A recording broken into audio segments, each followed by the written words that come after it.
Welcome to the radiowasteland. Hello, my darling. Hello from the radiowasteland.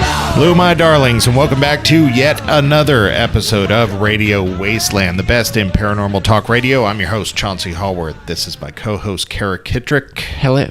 Kara, do you have any news for us today? Yes, I do. So, a mysterious black ring of smoke appeared above Disneyland last week. This ring was captured on video by a Disneyland patron. Strangely, this type of object has been spotted before, above a military base in 1957. It was later included in the Condon Report, a U.S. Air Force report on UFO encounters. Why were the aliens visiting Disneyland? Well, the park closed 4 days later because of coronavirus. They probably wanted to enjoy the rides one last time. A spokesperson for the Chinese Foreign Ministry speculated yesterday that the coronavirus might not have originated in China, but rather have been developed by the U.S. Army, making reference to a popular conspiracy theory on Chinese social media that stated the virus could have come from one of the 300 athletes from the U.S. who attended the 7th Military World Games in Wuhan back in October. This is, of course, thought to be false, according to information gathered by the World Health Organization. And finally, Harvey Weinstein, in a bizarre rant just before he was sentenced to 23 years in prison, compared the Me Too movement to McCarthyism, claimed he'd been falsely accused, and that he and men in general were, quote, totally confused, unquote, about feminism. The speech was rambling, lasted for about 10 minutes, and it's a little unclear exactly what he was trying to say. Back to you, Chauncey. The ring of smoke above Disneyland, I immediately on this one go to some sort of like demonic halo or something. That's kind of what it looks like. It looks like an omen of doom. I mean, let's not mince words. It's like, the dark mark in Harry Potter. You see it floating above something, you're like, oh, something bad has happened here. Yeah. But that's what it looked like. The video's worth watching. It's kind of freaky looking. So where did this happen before? I remember us reporting on this. You said that there were similar sightings somewhere. Yeah, I don't know that we'd reported on it, but it was at a military base. I want to say it was in West Virginia. Well, I've looked up a couple of these. Okay, then I must be pulling from my own brain here because I've looked up a couple of these and... Well, so, yeah, you're right. These have happened a few times. And what excuse did they give for them last time? There seemed to be a reason last time. It's... like, they don't know. It is still unidentified. I think, like, commenters online have said, it's a swarm of birds, or... just flying in a ring. That's creepy, which is too. also That's terrifying. Creepy, yeah, exactly. Or, it's smoke produced by the rides, which I don't know about terrifying, but a little unsettling if you're planning to get on one of those rides. It's not the smoke produced by the ride that, for one, I think it's a little weird that any of the rides are diesel powered. But, I kind of imagine them all to be electric, but... I imagine some guy with a wrench in there kicking it, making sure that it works. They're just wood-burning rides. They've been there since, the 1840s. They've just got guys shoveling branches into a furnace. Right, and they're working off the newfangled technology of steam power. Exactly, they're steam powered. Just steampunk Disneyland, which would actually be awesome. Oh, totally. It's like Harry Potter already. I want to go to the Harry Potter world. That's like the one I want to go to the most. Universal Studios and Harry Potter world. Indeed. So, Legoland. I mean, Harry Potter is kind of steampunk. It's got that sensibility. Yeah. It's, it's magic, not steam. But I guess that's how most steampunk actually is. Right. And that's how the exciting invention of steam power looks to people these days. Indistinguishable from magic. The steamboat can carry you down a river 20 miles an hour. Yeah.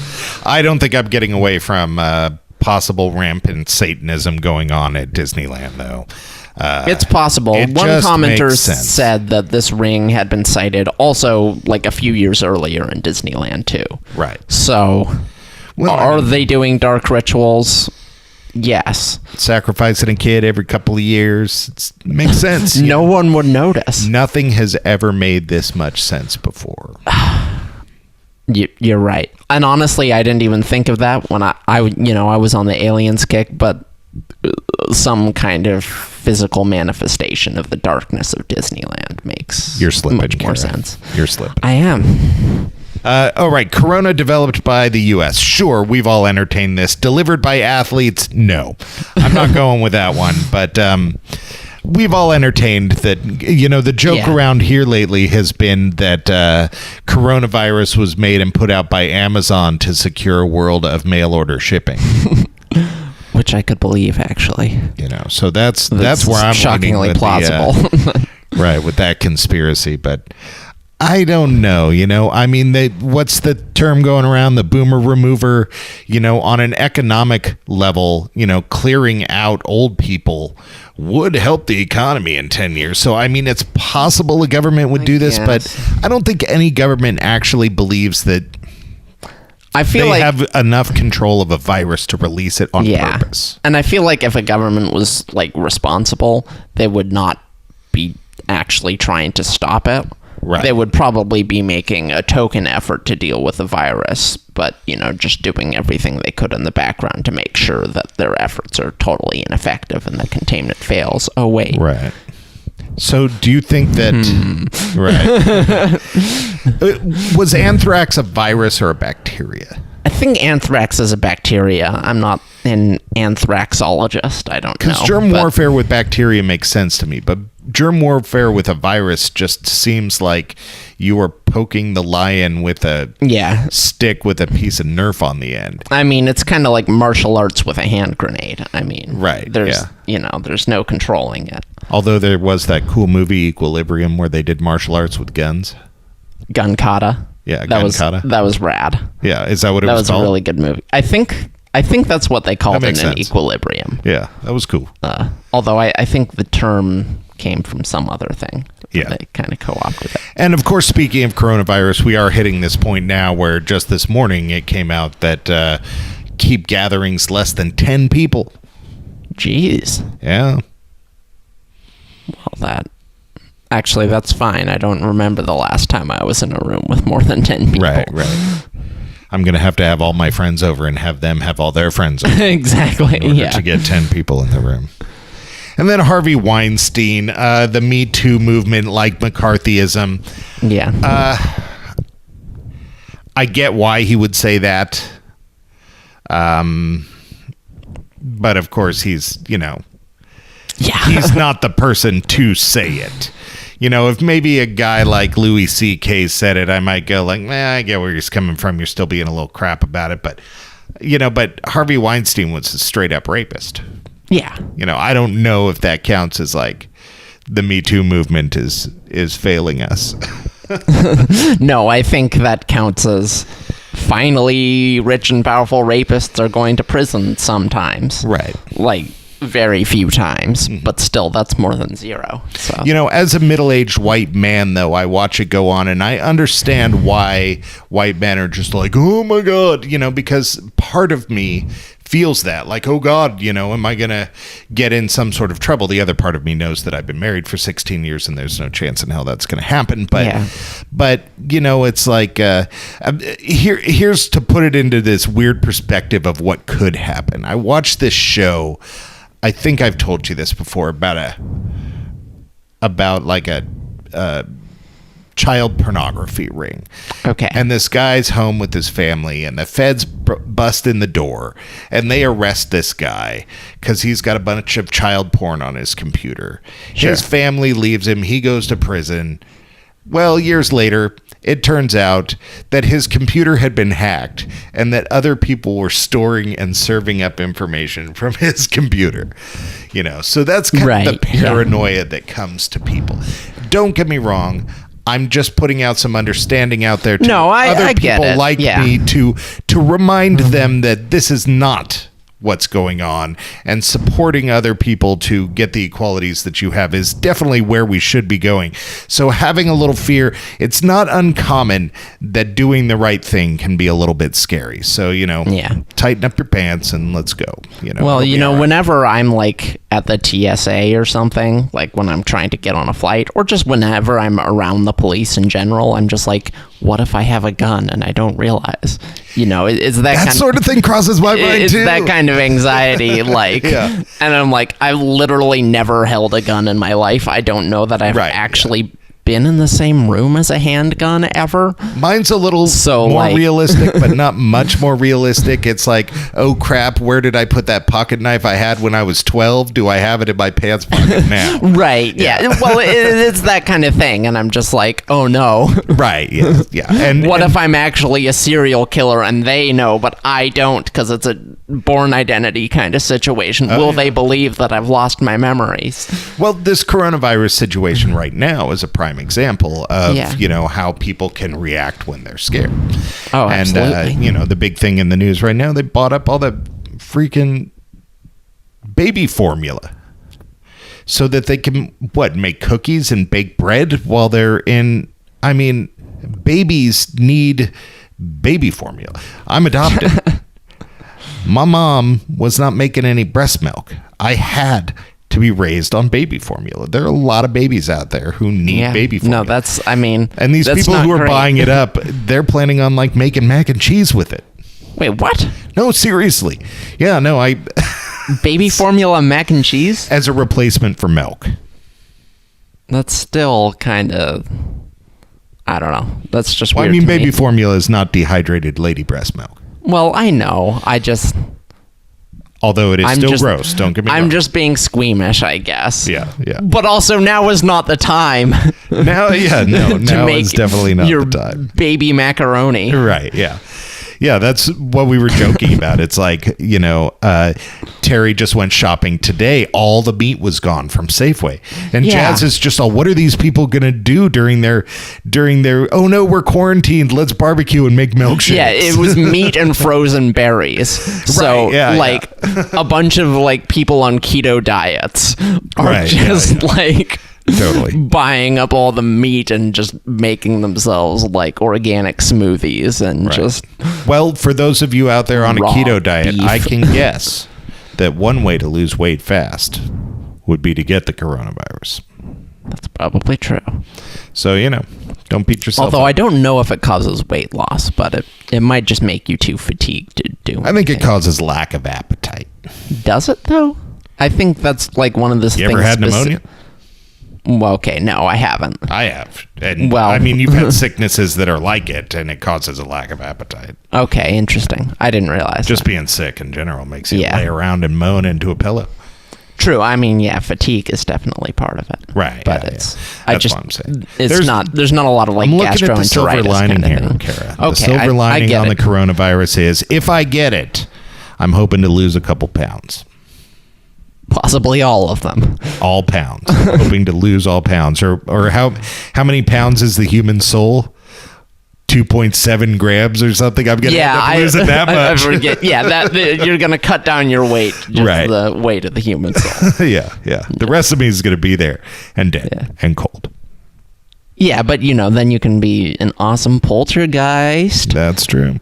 All right, you're listening to Radio Wasteland. Coming up on break time. After that, who knows?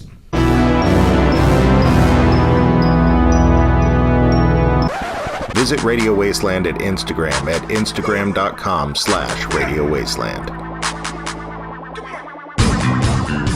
All right, welcome back to Radio Wasteland and our guest, Dr. Michael P. Masters. It's weird for a educated gentleman such as yourself to actually be interested in the things that we're actually interested in. So I think I'm going to start right out of the gate here and ask you, how did you get here? How did you get interested in UFOs? Well, it's actually been sort of a lifelong pursuit. I was very young when it happened. I was only 8 years old. And I overheard a story that my father was telling to some friends that were over at our house. And he described a UFO encounter that many people have had, the same sort of close encounter scenario with a bright light in the sky. Clearly wasn't a satellite, wasn't headlights. Darted toward the truck, darted away, shot up into the sky. Not something you can explain with conventional aircraft or anything else. And it got me interested in what exactly this is. And what was really, I think, a life-altering situation, though, is just after that, he probably trying to figure out this phenomenon on his own level, like because he was baffled by what just happened. He bought Whitley Strieber's book. Whitley Strieber, I think, is how you actually pronounce that. I literally just talked to him like 3 hours ago, so it's weird that I just mispronounced his name. Yeah. But Whitley Strieber's book, Communion, he had bought that to try to unravel this mystery or at least get some understanding of it. And I looked up on the living room shelf and saw that book, and then there's just this sort of mental image that popped in my head with a primitive ancestral human chimpanzee-like individual, a modern human, and then this alien on the right side, like all kind of put in the same sequence. And I wondered if maybe there could be some sort of connection there, like a phylogenetic connection where we're related to them, where we're all related, where they're related to us, we're related to these human-like beings of the past. And from that point on, it just became sort of a passion project of mine. I went to college to find this out. I started out in physics and astronomy because I thought that was a good place to start. And I'm kind of glad I switched to anthropology. There's a lot of other people who are also researching this question in the context of physics. And that was definitely going to be my follow-up question to this. Is working. So a lot of the people down in the UFO trenches, feel that, okay, people know at some level, people know they're keeping it covered up and stuff like that. So your experience in a more collegiate situation, is probably quite different, and a lot of the time, your teaching might teach that out of you. How do you get past that? Well, honestly, we're at a place now where I feel like we're at a precipice of change, to be honest, where historically and until very recently, this isn't something we could really discuss. And it's certainly not trying to come out and say, this is real and this is potentially what it is, which is what I'm trying to do with this book, and others have as well. But you're right, in the context of academia, it's frowned upon, it's ridiculed, there's stigma. But honestly, I haven't felt that. I get it a little bit from some of my academic colleagues who will just have a knee-jerk reaction. They'll turn a blind eye. They'll say, well, it's UFOs, it's aliens. He's clearly a crackpot. He's crazy. But the onus is on those people. The burden of proof is on those people. They're not doing their job as scientists and just turning away from this phenomenon that's been coming out in mainstream media outlets, that the Navy has obviously been talking about, that there's this since the New York Times piece in 2017. So I kind of feel like we're at a turning point and a moment of reckoning, if you will, where these people are going to look back and say, you know what, this was our jobs. Our job was to investigate big questions and to try to understand things using the scientific method. And I feel like they're failing society. I feel like they're failing the UFO community and people that are interested in this, people that are asking questions. I feel like they're failing science, to be honest. And so I'm perfectly happy to not only stick my head out, but also to call out my academic colleagues who are going to be high and mighty and say, well, no, we're going to stick to this arcane notion that this isn't real. And all the people that talk about it are crazy. We should all be talking about this. And I'm happy to get out there and stick my head out and try to lead that charge. And others are. It's not just me. There's a lot of other people doing this. Earlier, you mentioned your book there for a second. Identified Flying Objects, a Multidisciplinary Scientific Approach to the UFO Phenomenon. That is a large title to dissect. Can you Can you break that up for us a little bit? You're right. I can't even remember it. I wrote the damn book. Well, I have notes. All right. I should keep notes. But no, and even the title itself sounds a little narcissistic. But as I explained in the first chapter of the book, I'm not trying to say that I solved this, I figured it out. Right. I'm not trying to say that I identified this thing and this is the be all and end all, but rather just change the narrative around it. The main thing I was trying to do is get away from UFO. And the whole UAP thing is an attempt to do that as well. It's not just me. Again, a lot of people are trying to just move us past what it is. And so by changing it to IFO in the book, it automatically takes people's minds away from UFO. And so it's more of a semantic thing, I guess you could say. The premise of the book is really that that you're taking UFO factoids, information, and stuff that we've collected over the years, and you're addressing them from a time-traveling human standpoint other than a UFO standpoint in order to try to wrap it in another possible narrative?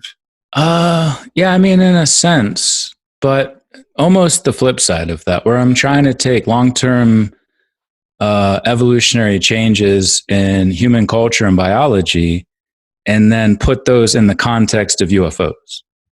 So I do bring in a couple of abduction reports and reports of close encounters, but for the most part, it's really trying to just look at what's happened to us in the past. What are the dominant trends in human evolution, both culturally and biologically, that if they extend into the future, would make us look and act like these things that are commonly referred to as extraterrestrials or aliens. And one of the biggest things that I focus on, one of the most dominant trends in hominin evolution, is an increase in brain size, what we call encephalization, a reduction in facial anatomy, both the mid and lower face, which is known as a reduced prognathic face.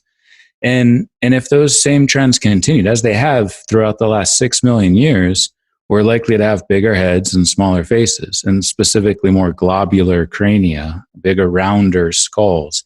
And that's a more recent trend. That's just been in the last 200,000 years. That's one of the traits that defines humans, modern humans, anatomically modern, Homo sapiens sapiens. So if those same trends continued, we would look very much like these gray aliens or these Asian or Nordic looking individuals that are so commonly described in these instances of close encounters, and especially abductions, where they get a really good look at these individuals. So to answer your question, I mostly approach it from the context of long-term changes in hominin evolution, bringing in also astrobiology, astronomy, and the physics of time travel, which obviously needs to be addressed, and then just try to paint a holistic picture of how they might be us. They might just be us in the future coming back to study their own past in the same way that I would as a biological anthropologist if I had access to that technology. Yeah, so part of it, as ridiculous as it sounds, is the argument I had as a kid, and that is, why do all the aliens across the galaxy on Star Trek look like people with weird foreheads? Yeah, and not just back then, but the show The Orville.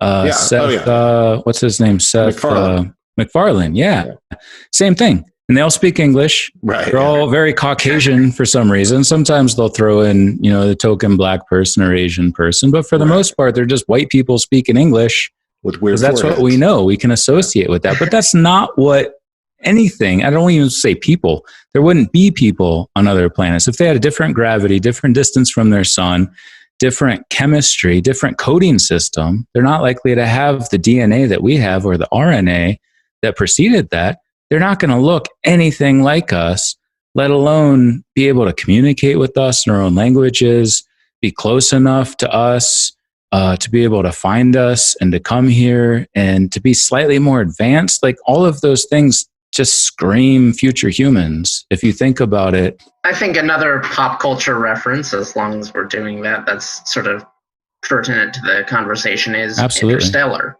where it turns out, spoilers everyone, but really you all should have seen Interstellar by now. It's a great movie. By now everybody should. It's a great movie. at the end of the movie, these aliens who were helping humanity survive this environmental crisis the entire time, it's figured out they're us. They've just learned to manipulate space-time and, by extension, time travel, basically.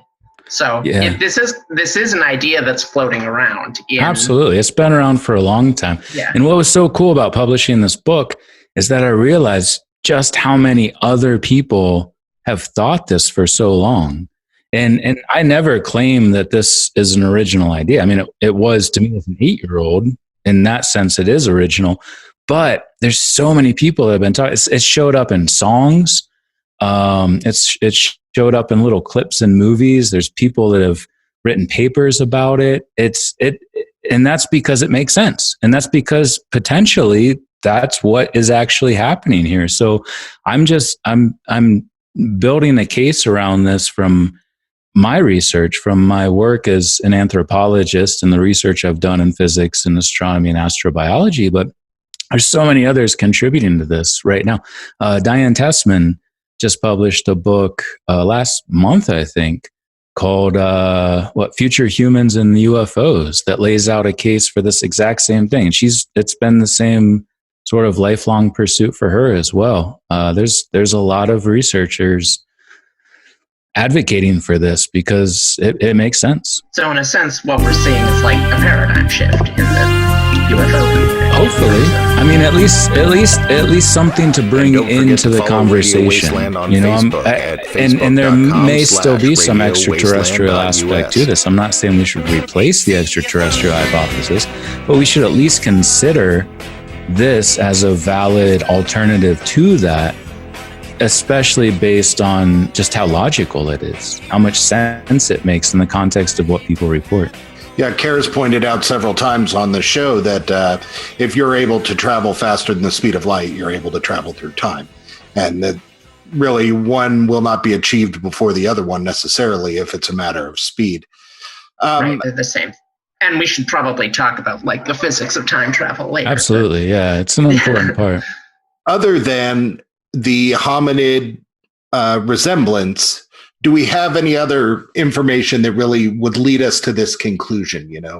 I guess the research aspect of what they're doing to us when they get here, or what they appear to be doing. But, what would you say?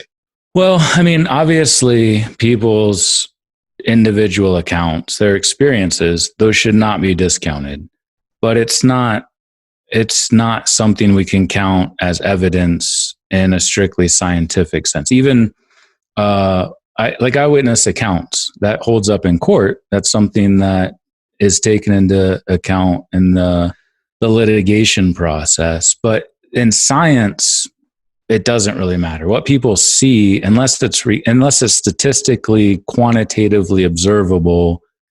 It doesn't really matter to us. So with that said, that's and one of the main reasons I don't hinge this hypothesis or what I present in the book on the reality of this phenomenon. These people should be taken seriously, and especially how consistent their reports are and how similar they are across all of these different people. I get emails every day, sometimes 4 or 5 a day, from people that want to tell me their story, and they're so similar. And you're right, one of the most common things is that they're taken up, they're naked, they're laying on a table. These beings are walking around who are bipedal. To start with, the thing that defines the hominin lineage is upright walking. They have eyes in the same place. Their mouth is in the same place. They have slightly bigger heads and smaller faces, as we talked about previously. But they do exactly what I would do as a paleoanthropologist if I had access to that technology. Like, I've worked on digs all around the world, and we're scraping through dirt or blasting through rock to try to get little tiny pieces of what humans did, what hominins did, our ancestors. But if we could actually go back through time, if we could spin back through layers of time rather than layers of dirt in a stratigraphical sense, we could learn so much more. And taking skin samples, hair samples, fecal samples, which is probably what gave rise to the anal probing thing. We learned, I gave this lecture today in class. The reason we know that Neanderthals ate 7,000 calories per day of mostly meat is from their poop. what are known as coprolites. We find their poop in caves. It's dried out. We can dissect that. We can see what's in it. We know they ate 7,000 calories per day of mostly meat from their turds. Why wouldn't we take turds of people? Why wouldn't we get that information? Take DNA, take blood. Well, I think a big part of the argument tends to be when people are coming at it from that angle, and this is where things get weird, is technology. So I'm just going to huck a bunch of this out there at you, and then you can huck stuff back at me. But this is devil's advocacy. Sure. So for one, time travel would potentially damage the past or change, causality, all that stuff. And then another argument tends to be that if they were able to do this, aliens or time travel, in general, this is a generalized argument. Sure. They could easily keep themselves from being discovered. And then also, if they were to scan your body, we have x-rays and stuff like that. Why would they be taking parts of us? So I realized that was a whole lot of questions all at once. No, I wrote them all down.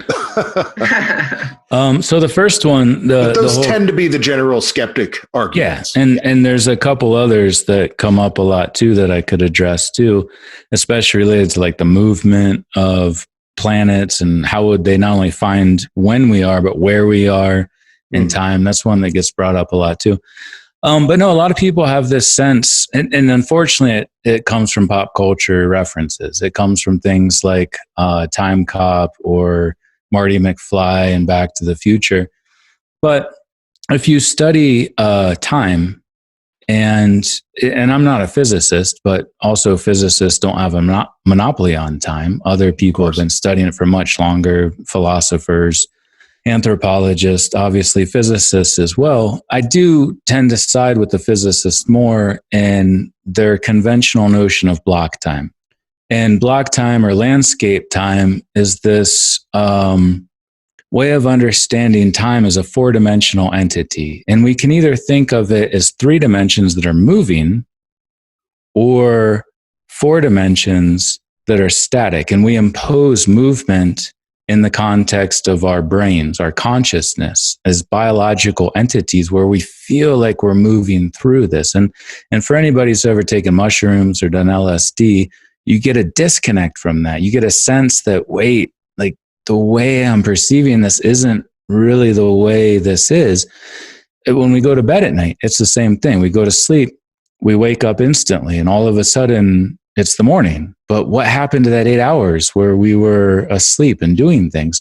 So time is more malleable in the sense of our consciousness and in the sense of our perception of it and how we move through it as biological entities. But in the context of the physics of time, entropy and the movement through time, ever since Einstein published his theory of general relativity and specifically the 10 field equations that went along with it back in 1915, there's been numerous solutions to those field equations that have shown that you can create closed time-like curves by rotating a massive or highly energetic ring, sphere, or oftentimes disk that's able to warp space-time so that you can return to the past. So if it's not forbidden by the laws of physics, and if we've already kind of been discovering how we might do that with something that looks a lot like a UFO, a rotating disc-like craft, then it makes sense how that might be the time machine itself, how that UFO might be the thing that allows them to travel back into the past. And so even beyond the biological traits, the physical traits that we share with them, the derived characteristics, unique derived traits, as we call them in anthropology, that craft itself would seem to indicate that it's capable of bending space-time to the extent that it can travel to the past. So to get to your specific question of what happens, within the context of block time, there is no separation between past, present, and future. In the presence of a time machine, you can have a future cause create a past effect. We're used to thinking of things that happen to us. We have this thing that we do that creates an effect shortly thereafter in the future. but you can have the opposite take place. And if you went back in time, if you went back to study the past and you interacted with the past, we think of this like change that would happen. But anything that you did in that past has already materialized before you even went back to do it. Any change that took place, any effect of traveling into the past has already manifested itself before you even left to do it. Because of the essence of block time, there is no separation among those things. So there's no markable. So let's say in the future, I decide to go give myself a soda right now. A soda would be here right now. That would just be the case. It would have already happened now because it happened in the future. And okay, so that's a great example. I'm glad you brought that up. If you had a memory of yourself bringing you that soda right now, you can be guaranteed that once you got to 6 minutes in the future, you would be like, oh, I need to bring my past self a soda. And those things are constantly entwined. You have always done that. There's no escaping that. The paradox is not in it happening. The paradox is in it not happening because it's always a part of that past. Whereas if you don't receive a soda and you've got no memory of it, then it was never there. It never happened in the first place. You can assume that you're not going to wind up time traveling and doing that thing. Exactly. But if that time travel does happen, say you meet yourself now, and not even in the context of 6 minutes later when you want a soda, but say 20 years from now, you meet yourself 20 years from now and you're older and you're like, hey man, what's life like 20 years from now? Are we still alive? Do we all kill each other? Global warming, whatever. You can know for sure that 20 years from then, you will get in some sort of craft and come back to that time to tell yourself those things. You will have always done that because that moment is structured that way. There's self-consistency between those two different periods of time. And this isn't my personal opinion. This is the conventional notion among physicists regarding how we understand time, how it exists in the context of block time or landscape time. Okay. I think I can wrap my brain around some of that. Of course, you got to give me some time to digest that one. So how about the technology? The idea that why would they allow themselves to be seen or remembered or feel the need to cut a chunk of meat instead of scan us? Why so lackadaisical about tying up loose strings? I mean, I would ask a question to that question. Like, doesn't it seem like they go out of their way to not be remembered? They wipe memories. They pick people up in remote parts of the world, usually in the forest and places where people aren't going to see them. Like, it almost seems like they're trying to be very covert in their actions. And I'm not a ufologist, but just from talking to people and from reading reports, it always seems like they're trying to just get in and get out. If they came from a different planet, different solar system, they schlepped all the way across the universe, you'd think they would be like, hey, we're from this nebulae thing in whatever part of the universe, but they don't, which to me indicates that they're really trying to not be enumerated in some way. Right. But, given technological jumps in humans, if we have any reason to believe that these technological jumps are any representation of what happens in the future, just like we're saying with our body shapes and such, it would be that a future where I looked like a big-headed, naked little kid, that I would have some serious, mind-blowing, magical technology. Well, maybe. No, I'm. This is totally devil's advocacy. I don't know. I'm just saying that tends to be the argument. That the argument. I don't think it is. I think you just made the point that and they do have some crazy technology. They seem to be thousands of years in our future. Yeah. With their technology, likely because they're big-headed, naked little kids 10,000 years in our future. I didn't know I had to write that down. That was awesome, man. I wrote that down as you were saying it. But that would explain why they're big-headed, naked little kids and why their technology is more advanced, because they came from our future. Right. Yeah. Yeah. Well, I mean, that part does make sense to me. I actually only first heard the idea of this theory really about a year or two ago. I hadn't even really thought of the fact that they were time travelers. I think we had some video on about this guy who was wrapped up in a hoax of some alien video saying that they were time travelers from the future. And Kara, do you remember this? It was an older guy, and I don't, but this has been floating around in ufology. It's been around for a while. And of course, I read Childhood's End, but I didn't put them together in this fashion. So being an anthropologist and studying their faces and their heads and the growth that humanity has had through our evolution, how far in the future do we think they are? Oh, man. Yeah, that's a tough question. The short answer is it depends on what they look like. Like if they look like you, then they're probably from a pretty close point in time in our evolutionary future.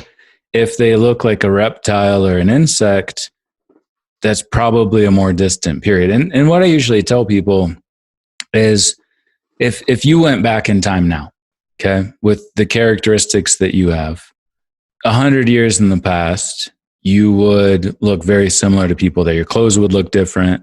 They'd be like, what is this thing that brought you here, DeLorean or a UFO or whatever?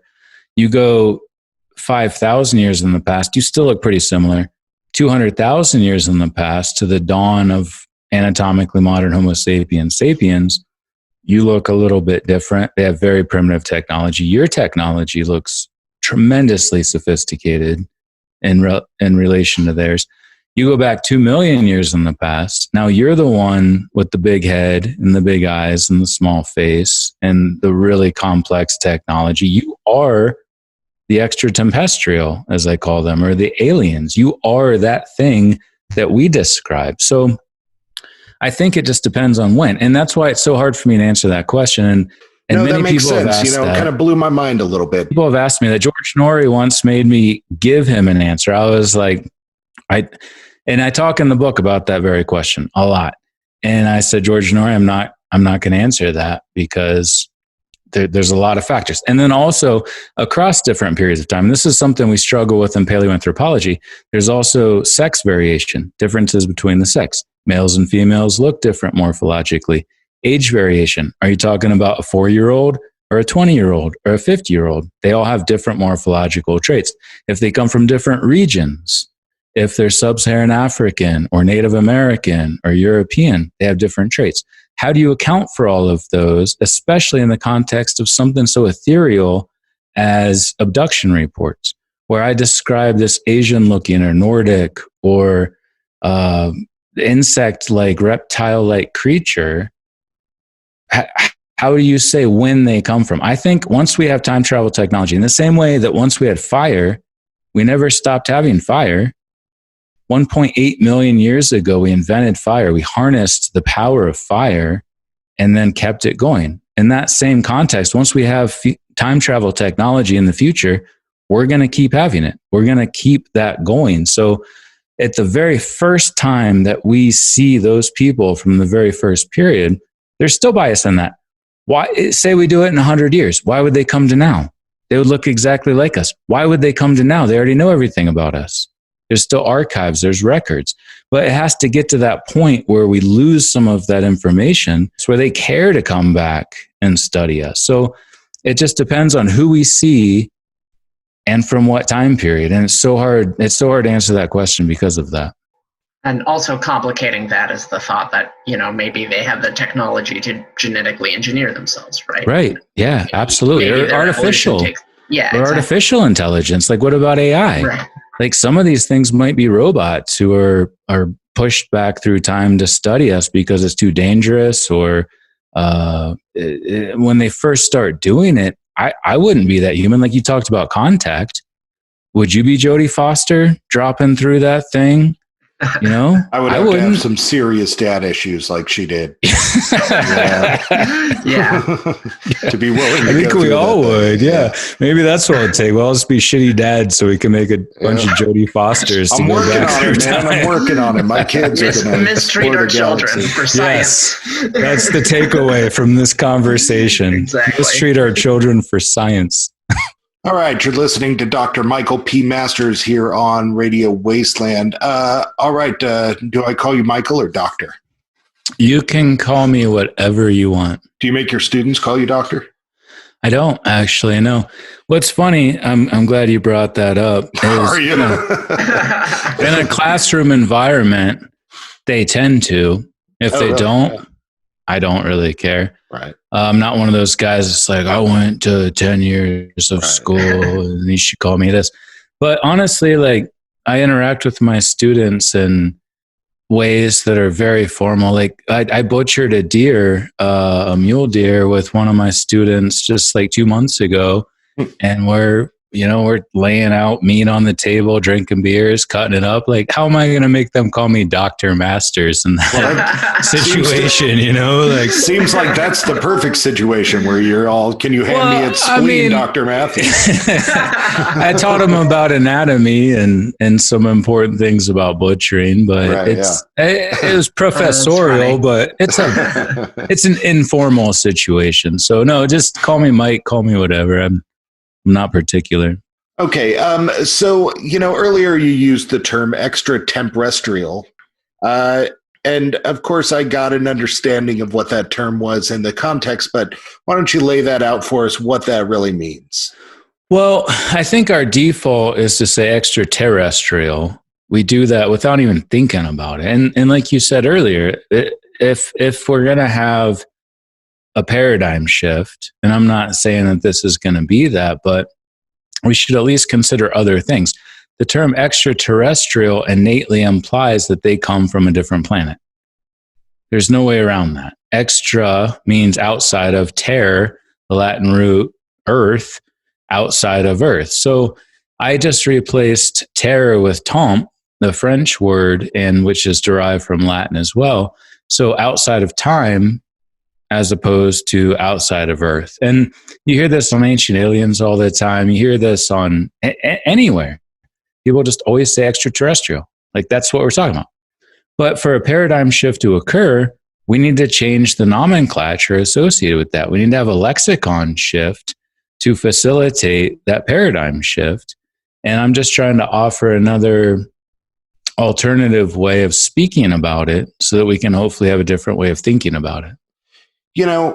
Of course, you don't have an answer for this question, but anytime we're talking about extraterrestrial, temperestrial, non-us, non-current us, the idea of motive comes along. Do you think that their motive is purely anthropological? Or, what is the motive? Yeah, you're right.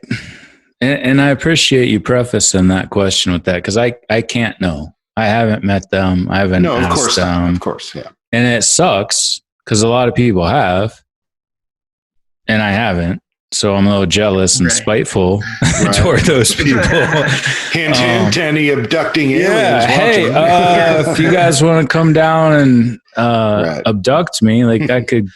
But no, you're right. Like, why would they do this? And we talked about earlier in the show how a good part of it, at least from my perspective, would be that it's scientific, that they're trying to get information about our evolutionary past. But I don't think it's just that. I think there's also a time tourism component to it. I think it's also just an interest in what's happened in the past, and especially throughout different periods. Like, it's easy to think, again, once we have time travel technology, and it could potentially exist as early as 500 to 5,000 years in the future, why would they be interested in us? But there's a lot that can happen in that period. There's a lot that can happen between now and then where the records are lost, the information's lost, and they just want to come back and see what we were doing. But outside of that, I think there's a tourism component too. Like, who wouldn't pay a lot of money right now? If we had this technology now, who wouldn't pay to go see the pyramids being built, or Machu Picchu, or the first cave paintings, or any of those monumental or even benign moments in the past, just to watch people from whatever period you were interested in, the Nazis in Germany or anything. Like, we're clearly obsessed with history, but what if you could see it? what if you could actually see it? And I think we would pay a lot of money to do that, so that the economic incentive might help drive time travel technology in the private sector in the same way it is now with Elon Musk and SpaceX, with Amazon, all the money they're putting in. Like in the same way we're doing that with space right now, once we get close to being able to do that with time, why wouldn't we? It might be the same thing where we're trying to Virgin Atlantic, trying to take people up into space to see the Earth from high above, or we just make our own rockets and then crash and die in the process. Yeah, we, you're right. We do often get stuck in what media throws at us. This world of every, basically a world that's not full of rich people wanting to do, time travel for money. We imagine that money is gone someday. We adhere to all these utopian futures that one doesn't tend to fall in. But sure, why not? I mean, even if you take money out of it, like all you really have to think is, are these creatures still going to have curiosity? Which is that's a good probably point. Right. And if they do, then they're gonna come back. Absolutely. Yeah, it's not just about how much money can I make from this. Like, we're still going to be interested in that. And as I talk about in the book, the most visited sites for tourism, which kind of combines the two things, like it's both money and interest, are Machu Picchu and Stonehenge and the pyramids of Giza. Like, that's where people go. That's where they visit to try to find out about the ancient past. So if you could just go there, if you could do it, yeah, you're right. Even outside of the money that's made on this side, there's still the demand side. It's not just about supply, but demand too. It's a really good point. Well, that makes me think, like, from a ufology perspective, like, where do UFOs usually, can we identify that sort of motive in terms of the UFO sightings we know about?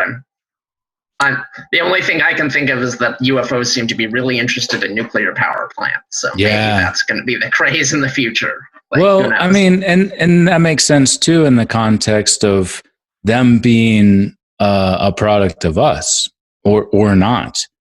And if we were to destroy ourselves, they don't exist. It comes back to that grandfather paradox thing. So obviously they have a stake in existing. The thing they care about most is probably existing in the future. And who knows, like maybe they shut down a nuclear base not far from me. I gave a talk up in I did in Livingston, but Lewistown, Montana, right outside the Malmstrom Air Force Base. And they shut down that base. Why did they do that? Why would they care as like extraterrestrial beings? It seems like they would care because they're invested in their past and our future as things that need us to continue being for them to exist. So yeah, no, I totally agree with you. I think that's definitely a factor in it. And in the presented narrative, if there is a gap in time where history is lost, of course they would be investigating the things that might create a gap in that time. Yeah, absolutely. And what else would it be other than a nuclear holocaust, some sort of major disease outbreak? Like anything would definitely disrupt it. But honestly, a lot of people that have read this book have come up to me and said, I used to be afraid of an extraterrestrial invasion. But if you're right, all that fear is gone, because why would they kill their ancestors? Like they need us to be them. And it gave them comfort. Like they got comfort from that. And you're right. Yeah. If we're all in the same timeline, if we're all existing as part of the same collective phylogenetic past, then they would help us, not hurt us. Do a thought experiment. Think about being, let's go back even farther than Homo erectus. Let's go back to Australopithecus afarensis in East Africa 3.5 million years ago. Homeboy comes down in this UFO, looks like us, but with less hair and bigger head, smaller faces, starts doing weird things. How are you going to interpret that? How do you put that into the context of what you do on a day-to-day basis, like just trying to not get eaten by leopards. Oh yeah, like, definitely God and magic. Yeah, that's your day. That's magic. That's God. That's a thing. And that would be that way all the way up until basically right now, like even 100 years ago. And, the cave paintings that we see, all of the megalithic structures, not all of them, obviously, but certain things. So I definitely don't discount that there are things that exist in the archaeological record that could have been the product of future humans interjecting themselves in the past, and then them just saying, this is the best way I can record this. This was amazing to us. We need to write this down in the only way we have. We've only had writing for like 5,000 years. What else did they have? 3.5 million years ago, 2 million years ago. So they put, like the Owlman and the Nazca culture, like they just put a big-headed thing on a mountain. That's the best they can do. Now we have cell phones. We can take pictures, and we still don't believe it, even when we do that stuff. It's all fake. Those guys are making it up. It's all fake. But I don't think we should draw this distinction between mainstream archaeologists and what the actual evidence is, because I think that's dangerous. It's a slippery slope. Science is science. Belief is belief. Those should be kept separate. And we have principles in science. We have methods in science, and we can understand things. If you want to believe things that are just rooted in how they interpret things, that's fine. We've been doing that for literally the entire history of humanity. But I don't think we should conflate one. I don't think we should confuse the two. And I think we should draw a distinction there. Yeah, what about, that's a good point. Sorry. That's all right. Go ahead. It just comes up a lot with the guests we have on our show.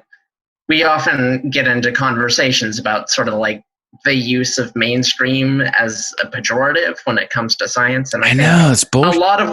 I think a lot of what it comes down to is a lot of people don't really have the training, but they want to weigh in anyway, and they kind of have a chip on their shoulder. You're absolutely right. So. And that's our failing. That's our failing as much as anybody else's.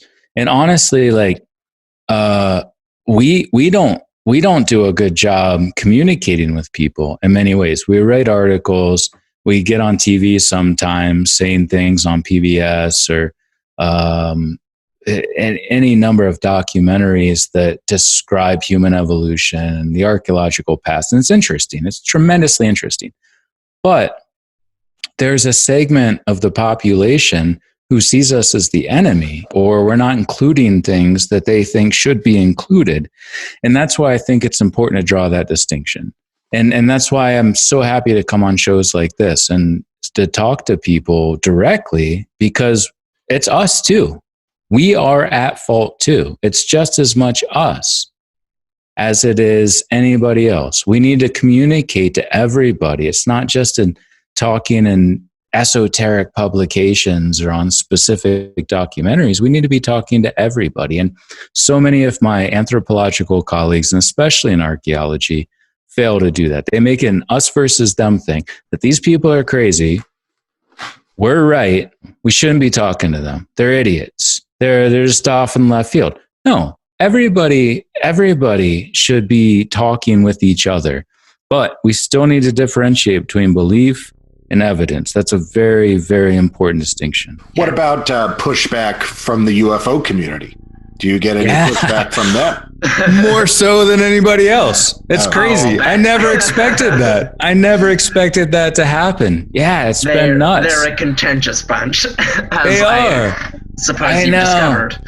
Yeah, but it's been fun too. He says with 1,000-yard stare in his eyes. Totally. I imagine abductees people who feel that they went through a traumatic experience might have a pretty adverse reaction to telling them that what they believe and they've been trying to get other people to believe is different than what they believed.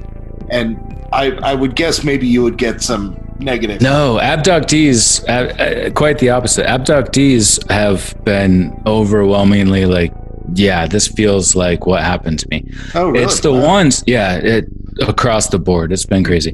The It's ones the that I get theorists, all pushback that. from are the dogmatic pragmatists who are like, it's the extraterrestrial hypothesis. And it's crazy. Like, people just want it to be aliens from a different planet. And that's fine. Again, I'm not saying, and I've said this many times, and I mentioned this in the book, I'm not trying to claim to have all the answers. I'm not saying that this is what it is, but this should be considered, and we should look at all of these abduction reports. We should look at long-term evolutionary changes and consider this as well.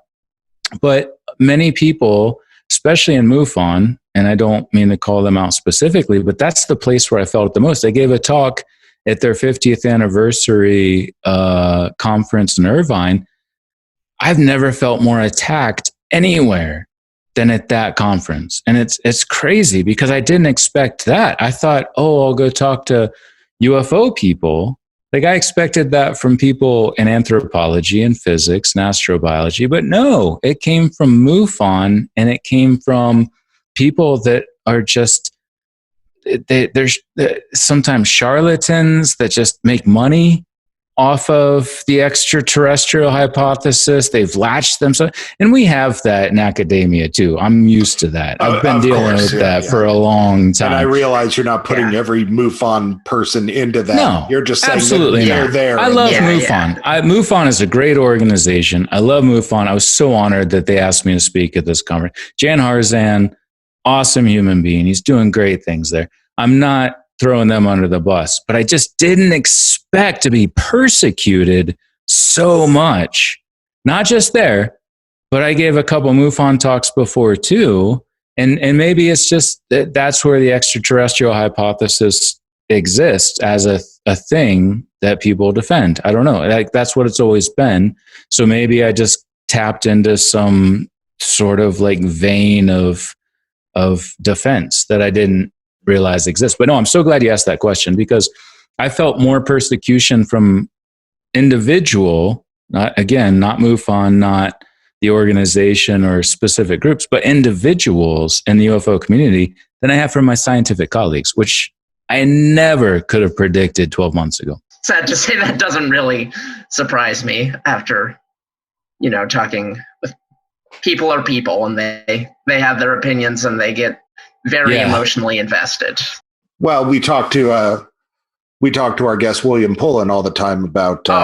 He's always talking about the tribalism in the UFO community, especially between nuts and bolts. That's the perfect way to put in it. Yeah. But in a sense, I'm also glad it exists, because healthy conversation. How else are we going to learn if we're not all debating every little detail of everything? And I there's like a whole UFO Twitter community that I just kind of had to like step back from, because it gets intense. You know, there's different Facebook groups that I interact with, but there's just so many people that are so opinionated about things, and just like, if you're not on board with me, then you're wrong. But that's not what this should be. In the same way that I call out my academic colleagues for not doing their jobs as scientists, to be asking questions and investigating testable hypotheses, aren't we doing a disservice in the UFO community too, by just instantly throwing up hands and saying, no, you're wrong because I believe this? Like, shouldn't we all be open-minded and trying to figure this out together? Yeah, well, in this branch of who are some of the other people who are backing up some of this work? Who are some of the other people that you follow that are helping you get to this? I mean, there's definitely, like I said, there's a lot of other people that have been arguing this for a while. Mm-hmm.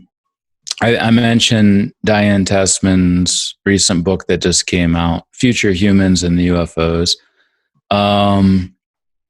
Jack Sarfati has been advocating this for a long time, a physicist. And actually, I'm really glad that I went the biological anthropology route, the human evolution route, because there's a lot of physicists that are actually talking about that. Rich Hoffman, I was on Coast to Coast AM with George Knapp a few months ago, and I started out the show, and then Jack Sarfati came on, and then Rich Hoffman, all three of us, as it turns out. And I didn't know this until I was on the show, and then I walked out of my office and listened to the rest of it because it was live on radio. All have been saying the same thing, but from very different points of view. So to listen to that, and for George Knapp obviously is a legend. He's awesome. But for him to put together this show that starts with a biological anthropologist, a physicist, and another scientist who have all been talking about this for so long and make the case without knowing each other or even on was amazing. It was so cool to be a part of that. Unfortunately, we're here at the end of our time with you. I'd like to make sure that our audience knows where can they get their hands on your book and specifically find out more about you and what you're teaching. But let's start with your book. Yeah, the book's on Amazon, obviously, and other places. There's an audio book, an ebook, and a paperback. But as far as what you specifically said regarding events and other things, my website, which is a stupid name that I never should have even made a website based around, as it turns out, it's just an abbreviated version of the book, IDFLYOBJ, idflyobj.com.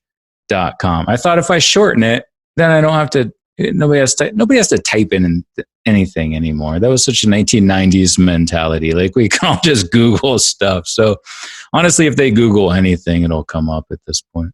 Well, it's been a lot of fun having you on. It was definitely a topic that was new and exciting for us. So we had tons of questions, and we really appreciate having you on. Yeah, it was great. It was great talking to you guys. I appreciate you having me on. Thank you.